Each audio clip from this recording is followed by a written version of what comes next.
Dalam kehidupan sehari-hari tentunya kita pasti pernah menemui masalah, entah itu sama teman, keluarga maupun pacar. Dalam video kali ini kita akan belajar tentang prinsip stoikisme agar kita tetap mempunyai ketenangan dalam menghadapi berbagai masalah. Yuk simak videonya baik-baik.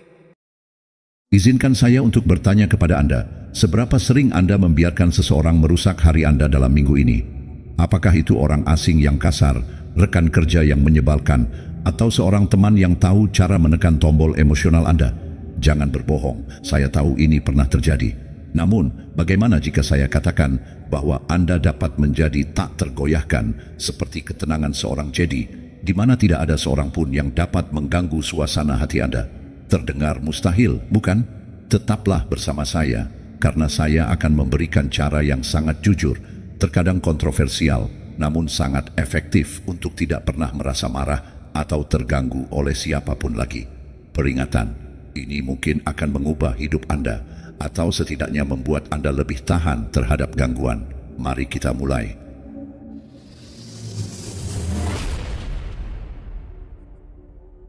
Nomor 1. Batasi paparan terhadap individu beracun. Mari kita bersikap realistis. Jika seseorang beracun, mereka tidak pantas mendapatkan akses tanpa batas ke dalam hidup Anda.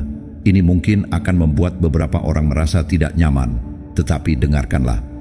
Hanya karena seseorang memiliki gelar seperti teman, rekan, atau bahkan keluarga, bukan berarti mereka mendapatkan tiket emas untuk mengacaukan ketenangan pikiran Anda.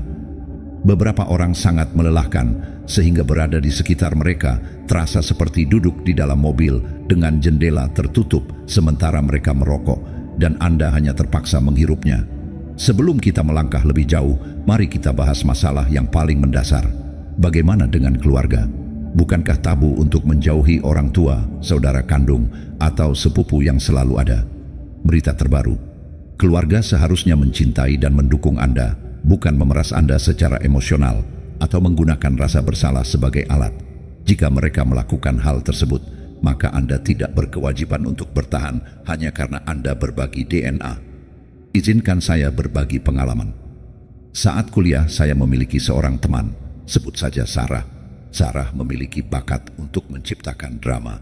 Dia tidak bisa bertahan 24 jam tanpa membuat keributan dengan pacarnya, mengeluhkan penghinaan yang tidak nyata dari seorang profesor, atau menyebarkan gosip seolah itu adalah pekerjaan penuh waktunya. Pada awalnya saya mengira ini hanya sifat Sarah yang sedikit berlebihan. Namun setelah beberapa saat, saya menyadari bahwa setiap percakapan dengan Sarah berputar di sekitar masalahnya, musuhnya, dan krisis yang tak berujung, dan saya pada dasarnya menjadi seorang terapis yang tidak dibayar. Saya mulai merasa cemas setiap kali menerima panggilan darinya, dan bergaul dengannya terasa seperti beban emosional. Namun, sebagai seseorang yang ingin menyenangkan orang lain, saya bertahan lebih lama dari yang seharusnya. Akhirnya, titik puncak itu datang. Suatu malam, dia menelepon saya pukul 2 pagi, menangis dan berteriak karena pacarnya tidak membalas pesannya. Saya berusaha menghiburnya, tetapi dia memotong dan membentak saya, "Jangan lakukan itu." Tanpa peduli, saya menutup telepon, menatap langit-langit, dan berpikir, mengapa saya melakukan ini pada diri saya sendiri? Hari berikutnya, saya memutuskan untuk membatasi waktu saya dengan Sarah. Tanpa konfrontasi besar, tanpa drama, saya hanya berhenti menjadi begitu tersedia. Saya membiarkan panggilannya masuk ke voicemail, membalas pesannya beberapa jam kemudian, dan dengan sopan menolak ajakannya. Dan Anda tahu apa yang terjadi? Tidak ada yang menyadarinya pada awalnya, karena dia terlalu terfokus pada dramanya sendiri. Tetapi akhirnya dia beralih ke orang lain yang akan menjadi karung tinju emosionalnya, dan saya mendapatkan kembali kebebasan saya. Ini adalah bagian yang kontroversial. Banyak dari kita memilih untuk mempertahankan individu-individu beracun dalam hidup kita. Mengapa merasa bersalah? Anda mungkin berpikir, aku tidak bisa meninggalkan mereka begitu saja. Mereka membutuhkan saya. Berita terbaru, Anda bukan terapis mereka. Kewajiban mungkin itu keluarga, dan Anda sudah terlatih untuk berpikir bahwa memutus hubungan dengan mereka adalah tindakan yang kejam, konflik yang tidak ingin Anda timbulkan. Oleh karena itu, Anda menahan omong kosong mereka demi menjaga kedamaian, standar rendah yang telah Anda terima begitu lama sehingga terasa normal. Biarkan saya menyampaikan kebenaran yang tegas. Rasa bersalah dan kewajiban bukanlah alasan untuk membiarkan seseorang menghancurkan kedamaian Anda. Untuk konflik, ada cara untuk menetapkan batasan tanpa merusak hubungan. Ketika saatnya tiba untuk membatasi paparan terhadap individu beracun, Anda tidak perlu memberikan pidato putus cinta yang dramatis. Ini bukan acara TV realitas. Sebaliknya, jadilah kurang tersedia. Mulailah mengatakan tidak lebih sering. Biarkan panggilan mereka tidak terjawab sesekali. Anda tidak perlu membenarkan diri. Anda tidak berutang penjelasan kepada siapapun karena melindungi kesehatan mental Anda. Ubah dinamika jika Anda harus berinteraksi, seperti dengan rekan kerja. Jaga agar semuanya tetap profesional dan singkat. Jangan terlibat dalam drama mereka. Dan jika mereka bertanya mengapa Anda menarik diri, Anda bisa jujur tanpa bersikap kejam. Cobalah sesuatu seperti, saya akhir-akhir ini fokus pada prioritas saya sendiri. Saya tidak punya banyak waktu untuk hal lain saat ini. Itu sopan, tetapi menetapkan batasan. Sekarang mari kita bicarakan tentang keluarga, karena disinilah hal-hal menjadi rumit. Apa yang akan Anda lakukan ketika individu beracun itu adalah orang tua, saudara kandung, atau pasangan? Memutus hubungan dengan mereka sepenuhnya mungkin bukan pilihan yang baik, tetapi Anda masih dapat membatasi dampaknya pada hidup Anda. Tetapkan batasan yang jelas. Jika ibu Anda terus-menerus mengkritik pilihan Anda, beritahu dia, saya mencintaimu, tetapi saya tidak setuju dengan komentar semacam ini. Mari kita ganti topik. Kendalikan waktu Anda. Kunjungi lebih jarang atau pertahankan panggilan telepon singkat. Jika Anda khawatir tentang pertemuan keluarga, buatlah alasan yang sopan untuk pulang lebih awal. Pertahankan pendirian Anda. Anggota keluarga yang beracun sering menguji batasan Anda. Tetaplah tegas. Itu akan menjadi lebih mudah dengan latihan. Ingatlah, menetapkan batasan dengan keluarga bukanlah tindakan pengkhianatan, melainkan tindakan pengendalian diri dan pelestarian. Inilah kebenarannya. Individu-individu beracun berkembang dengan akses mereka. Mereka membutuhkan waktu, reaksi, dan energi Anda. Membatasi akses itu bukanlah tindakan kejam. Itu adalah tindakan harga diri. Dan Anda tahu apa? Anda bukan orang jahat karena mengutamakan diri sendiri. Pikirkanlah dengan cara ini, kesehatan mental Anda seperti taman. Individu-individu beracun adalah rumput liar. Jika Anda tidak mencabutnya atau setidaknya menahannya, mereka akan mencekik semua hal baik dalam hidup Anda. Bunga tidak bisa mekar di taman yang penuh dengan rumput liar. Tetapi, terkadang Anda mungkin adalah rumput liar di taman orang lain. Ya, saya mengatakannya. Kita semua memiliki saat-saat di mana kita menjadi egois, dramatis, atau menguras energi. Jika Anda melihat orang-orang menjauh dari Anda, anggap itu sebagai kesempatan untuk merenung dan berkembang. Hidup terlalu singkat untuk dihabiskan dengan individu-individu yang menguras energi, tidak menghormati batasan Anda, atau membuat Anda merasa kecil. Apakah ini teman, rekan kerja, atau anggota keluarga? Anda memiliki hak untuk melindungi kedamaian Anda.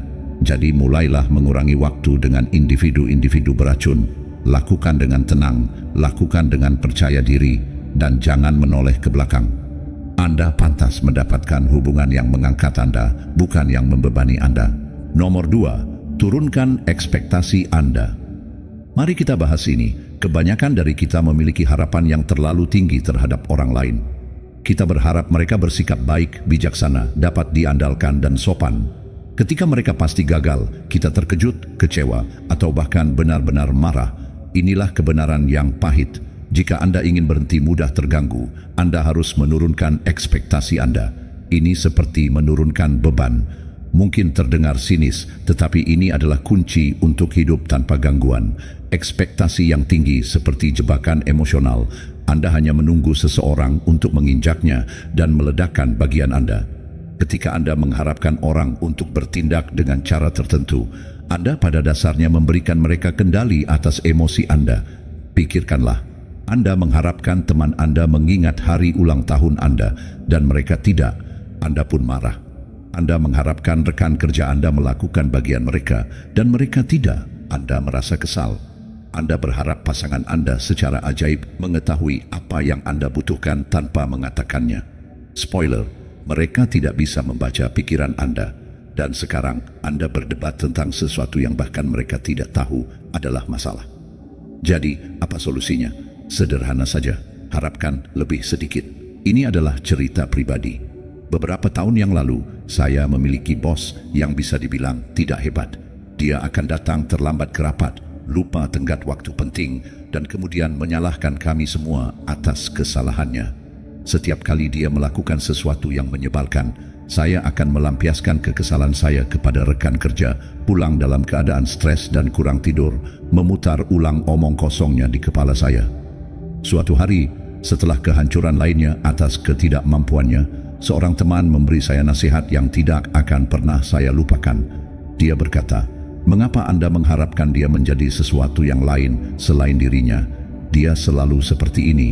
Itu adalah pencerahan yang luar biasa. Saya menyadari bahwa saya adalah masalahnya. Bukan karena saya salah merasa frustrasi, tetapi karena saya berharap dia akan berubah secara ajaib menjadi seseorang yang jelas, bukan dirinya. Begitu saya melepaskan harapan itu, semuanya berubah. Saya masih tidak menyukai perilakunya, tetapi itu tidak lagi mengganggu saya karena saya tidak terkejut lagi. Sekarang, saya tidak mengatakan Anda harus menjadi pesimis total yang tidak mengharapkan apapun selain kekecewaan dari semua orang. Ini bukan tentang menjadi sinis. Ini tentang menjadi realistis. Ketika Anda menurunkan ekspektasi, Anda membebaskan diri dari roller coaster emosional karena terus-menerus dikecewakan. Misalnya, daripada mengharapkan orang lain selalu tepat waktu, berasumsilah bahwa mereka mungkin akan terlambat. Bawalah buku, dan tiba-tiba keterlambatan mereka bukanlah masalah besar. Alih-alih mengharapkan pasangan Anda tahu apa yang ada dalam pikiran Anda, komunikasikan apa yang Anda butuhkan. Revolusioner, bukan?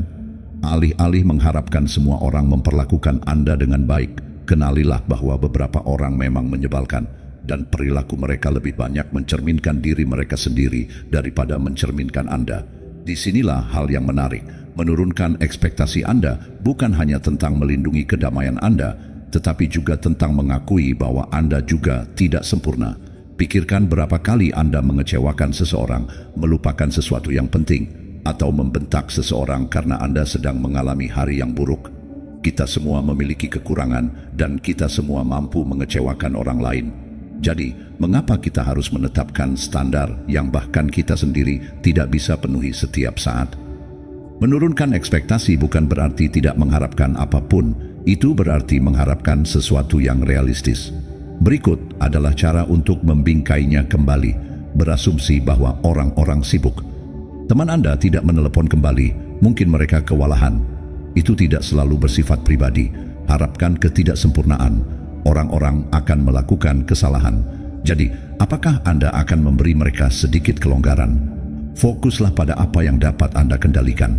Anda tidak dapat mengendalikan bagaimana orang lain bertindak, tetapi Anda dapat mengendalikan reaksi Anda. Inilah pesan yang mendalam. Ketika Anda menurunkan ekspektasi, Anda tidak merasa puas. Anda membebaskan diri. Anda melepaskan ilusi bahwa tindakan orang lain berada dalam kendali Anda, dan di ruang itu, Anda menemukan kedamaian. Ini tidak berarti Anda harus menoleransi sikap tidak hormat atau perilaku buruk. Batasan itu penting, tetapi ini berarti menyadari bahwa mengharapkan kesempurnaan dari orang yang tidak sempurna adalah resep untuk kesengsaraan. Berikan orang keuntungan dari keraguan. Anggaplah niat baik, bahkan ketika seseorang melakukan kesalahan. Fokuslah pada pola, bukan satu kejadian. Jika seseorang secara konsisten mengecewakan Anda, itu adalah pola. Sesuaikan harapan Anda. Jangan mengharapkan penutupan. Tidak semua orang akan memberi Anda permintaan maaf atau penjelasan. Belajarlah untuk melanjutkan tanpa itu.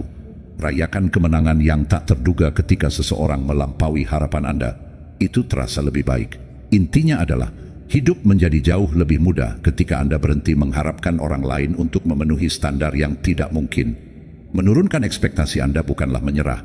Itu adalah melepaskan. Itu adalah pernyataan bahwa saya menerima orang apa adanya, bukan seperti yang saya inginkan. Dan inilah hal terpenting. Ketika Anda berhenti berharap terlalu banyak, Anda mulai lebih menghargai. Anda memperhatikan hal-hal kecil, seperti teman yang tiba-tiba mengirim pesan untuk menanyakan kabar, atau orang asing yang menahan pintu untuk Anda. Momen-momen tersebut terasa lebih berarti karena Anda tidak lagi menganggapnya biasa saja. Jadi, mulailah hari ini. Turunkan ekspektasi Anda bukan karena orang lain tidak bisa lebih baik, tetapi karena Anda berhak berhenti terus-menerus kecewa. Anda akan kagum betapa hidup terasa lebih ringan ketika Anda melepaskan semua beban emosional itu. Nomor 3, perlakukan individu yang menyebalkan seperti balita. Ini adalah pendekatan yang mengubah permainan. Mulailah memperlakukan individu yang menyebalkan seperti balita, bukan secara harfiah, tetapi dalam cara berpikir. Itu adalah rekan kerja, teman yang penuh drama, atau anggota keluarga yang tampaknya tidak dapat memahami batasan. Sekarang bayangkan mereka sebagai balita dengan pipi tembam kecil yang mengamuk karena mainan favoritnya. Menyebalkan, tetapi juga agak konyol. Saat Anda mulai melihat orang-orang yang sulit melalui lensa ini, mustahil untuk menganggap serius perilaku mereka. Dan ketika Anda tidak menganggap serius mereka, Anda tidak akan merasa marah. Keindahan dari strategi ini terletak pada fakta bahwa balita dan individu yang menyebalkan memiliki banyak kesamaan. Mereka kurang memiliki kesadaran diri. Balita berteriak di depan umum karena mereka tidak menyadari betapa mengganggunya mereka. Demikian pula, individu yang menyebalkan sering tidak memiliki pemahaman tentang bagaimana perilaku mereka memengaruhi orang lain. Mereka dipandu oleh emosi. Balita menangis ketika mereka tidak mendapatkan apa yang mereka inginkan, sementara orang dewasa mungkin bergosip, mencela, atau bertindak secara agresif pasif. Metode yang berbeda, tetapi ketidakdewasaan yang sama. Mereka mendambakan perhatian. Apakah itu balita yang berteriak, "Lihat saya," atau orang dewasa yang memulai drama yang tidak perlu? Tujuan mereka adalah validasi yang sama. Jadi, daripada bereaksi dengan frustrasi, perlakukan perilaku mereka seperti yang Anda lakukan pada amukan balita, dengan tenang, detasemen, dan sentuhan humor. Izinkan saya berbagi cerita tentang Kevin. Kevin adalah orang di kantor yang selalu membuat segalanya tentang dirinya sendiri. Di rapat tim, dia akan membajak untuk membanggakan ide-ide briliannya dan tenggat waktu, dan dia akan dengan mudah melupakan mereka dan menyalahkan orang lain. Jika Anda memanggilnya, dia akan cemberut seperti anak kecil yang baru pertama kali diberitahu tidak boleh makan makanan penutup. Kevin membuat saya jengkel. Saya akan melampiaskan kekesalan kepada rekan kerja, memutar ulang argumen di kepala saya, dan bahkan berfantasi tentang berhenti hanya untuk melarikan diri dari situasi yang tidak menyenangkan ini. Namun, kemudian saya mendapatkan pencerahan. Selama salah satu omelannya yang terkenal, dia terus-menerus mengeluh tentang bagaimana dia pantas mendapatkan penghargaan atas proyek yang hampir tidak dia kontribusikan. Dan saya berpikir, orang ini tidak jahat, dia hanya kurang berkembang secara emosional. Sejak hari itu, saya mulai memperlakukan Kevin seperti balita. Ketika dia mengeluh, saya mengangguk dan berkata, "Oh, itu menarik. Seperti yang akan Anda lakukan pada anak kecil yang bercerita tentang naga khayalannya." Ketika dia menyalahkan orang lain, saya tetap tenang dan mengalihkan pembicaraan, seperti yang Anda lakukan untuk mengalihkan perhatian balita dengan benda berkilau. Dan ketika dia meminta perhatian, saya memberinya cukup untuk memuaskannya tanpa memuaskan egonya.